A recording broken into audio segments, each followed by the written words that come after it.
We Hey, got it. Sarah. Hi, Mike. How you doing? I'm all right. How are you? Oh, I'm really psyched because we have this new podcast called "What's Up in Construction." Yeah. Yeah, have you heard about it? I think I have from the AI robot overlords, right? Yes. In a manner of speaking, it's really us.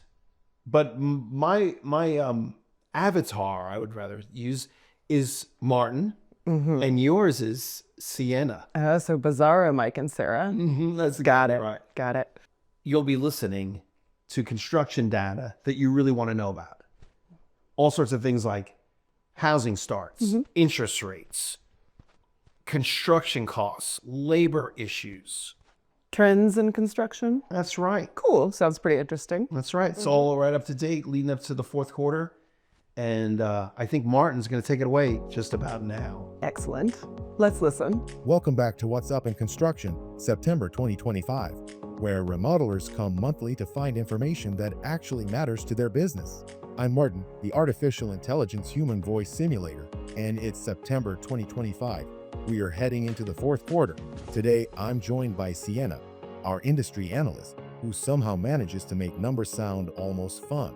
Siena, great to have you back. Almost fun? You bet. And as an AI-generated disembodied voice, I'll take it. Great to be here, Martin. Let's jump in. Let's start with the housing market. Mortgage rates have been a sore subject all year. What's the latest? According to Freddie Mac's primary mortgage market survey, the 30-year fixed-rate mortgage averaged 6.35% as of late September. That's down from about 6.56% in late August. It's not a huge move, but in this climate, even a quarter-point dip feels like fireworks for buyers who've been on the sidelines. And that tiny bit of relief can matter. Median home prices nationally are still hovering at around $430,000, according to Realtor.com, basically flat year over year, but down a couple percent from midsummer. Homes are staying on the market longer too, about 60 days compared to 53 last year. That signals cooling. Exactly. And in places like the Southeast, inventory is ticking up as well. Some metros, Orlando, Tampa, Jacksonville, are tipping closer to buyers' market conditions, which means leverage is shifting. And when buyers have leverage in the home buying market, it usually trickles down to remodeling. Homeowners get picky. They push harder on bids. They expect more transparency. And remodelers can feel it. Clients are looking at proposals with a magnifying glass these days, asking questions about every allowance. And if you felt like your clients are negotiating like seasoned poker players, it's because the market's giving them the chips. Absolutely. That's the buyer psychology piece. When they've had to fight for affordability on the purchase side, they carry that mindset straight into remodeling. All right, let's talk materials. What's going on nationally with overall construction costs? According to Associated Builders and Contractors, construction costs rose about 0.2% in August and are up 2.3% year over year. Non-residential costs are up 2.6%. And specific categories are still putting pressure on remodelers. Iron and steel are up around 9% year over year, and copper wire and cable are up nearly 14%. Those are real pain points. Remodelers who are handling additions or heavy electrical upgrades are feeling those costs immediately. And builder sentiment is still weak, right? Yes, the NAHB/Wells Fargo Housing Market Index is still in the low 30s. That's not just lukewarm, that's pretty bleak. And about 40% of builders reported cutting prices in September just to keep sales moving. That tells you how competitive it's gotten. So the national picture is modest inflation on inputs, weak confidence, and builders cutting prices. Not exactly a pep rally. Exactly. And when that environment trickles down to suppliers, remodelers have to be sharper on where they source and how they bid.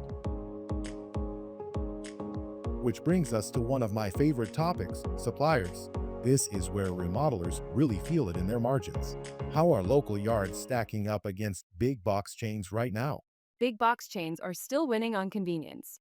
If you're out of OSB at 6 p.m., you're headed to the chain store. But when you look at full framing or decking packages, local yards consistently come in cheaper. Random Lengths market data via Fast Markets shows OSB pricing is extremely volatile, and local yards typically pass mill discounts down faster than national chains. That's real money on a framing package. Same goes for Advantech subfloor.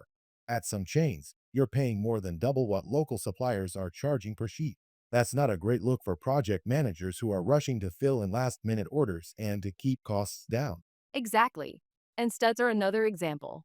National data from Ion Housing shows prices trending upward overall since January, but local yards actually shaved 30 to 40 cents off each stud this month. On a 200 stud order, that's $60 to $80 in savings, which may not sound like much, but for a remodeler, that can cover your gas and maybe lunch for the crew. Gas and lunch, the real profit margin. Right, the takeaway is clear. For planned packages, local suppliers protect margins. Chains might win if you're plugging a hole, but on big orders, locals are your best ally. Let's pivot to labor. Because honestly, it feels like labor has become the bigger cost driver than materials lately. You're not wrong. According to the Bureau of Labor Statistics, construction wages are up about 4.5% year over year. Skilled trades remain scarce, and remodelers don't have the luxury of waiting weeks for a sub to be available. Subcontractor bids are rising, and project timelines are stretching. And when you combine labor scarcity with client pickiness, remodelers end up squeezed on both sides. And in remodeling, timelines matter more because clients are living in the space. A kitchen that takes 4 weeks longer isn't just a scheduling problem. It's a homeowner washing dishes in the bathtub. That pressure translates directly into how clients view value. Exactly. Which brings us to client psychology again. Clients aren't just watching costs, they're watching how remodelers handle uncertainty. And this is where estimate accuracy really matters. Yes, let's talk about that. Because this is one of the most powerful pieces of data I've seen in a while. Remodeling estimates versus actual costs. How close do they usually line up? Not very close. A 2020 House and Home study found that only about 36% of homeowners actually hit their remodeling budgets. About 31% went over budget. Only 3% came in under, and nearly 30% didn't set a budget at all. That's surprising. And that's just the homeowner side. What about broader construction projects? For residential and commercial projects more broadly, beam reports overruns are often 10 to 20% above the original estimate.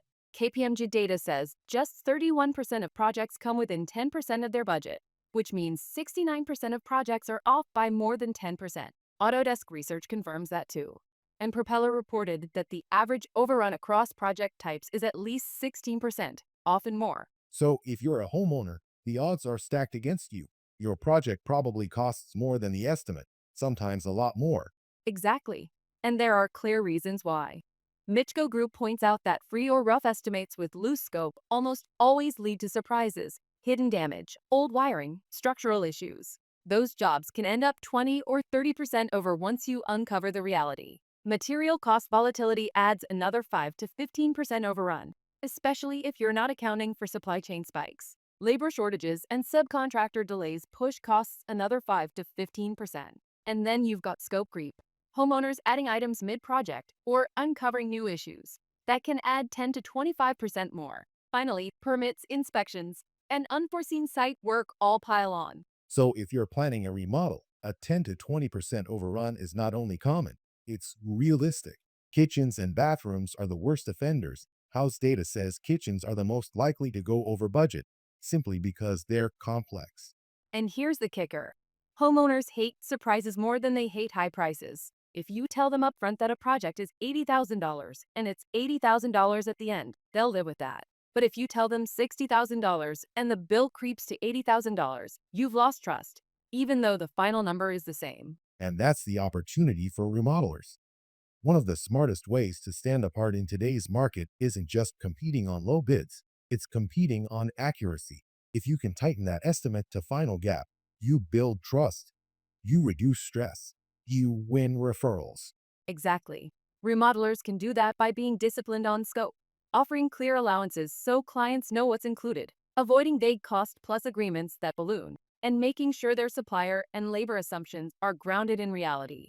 It doesn't eliminate surprises, but it narrows the band. And in this market, narrowing the band is everything. Interest rates are easing but still high, housing is expensive, labor is tight, materials are unpredictable, and clients are picky. The remodeler who can look a client in the eye and say, "This is the price, and we'll be within 10% of it at the end," is going to stand out. Period. Well said. And that's the real September takeaway. Stabilize what you can control, your estimates, your allowances, your communication, and you'll earn the trust that wins work. And that's all for What's Up in Construction September 2025. Thanks for joining us. We'll see you next time.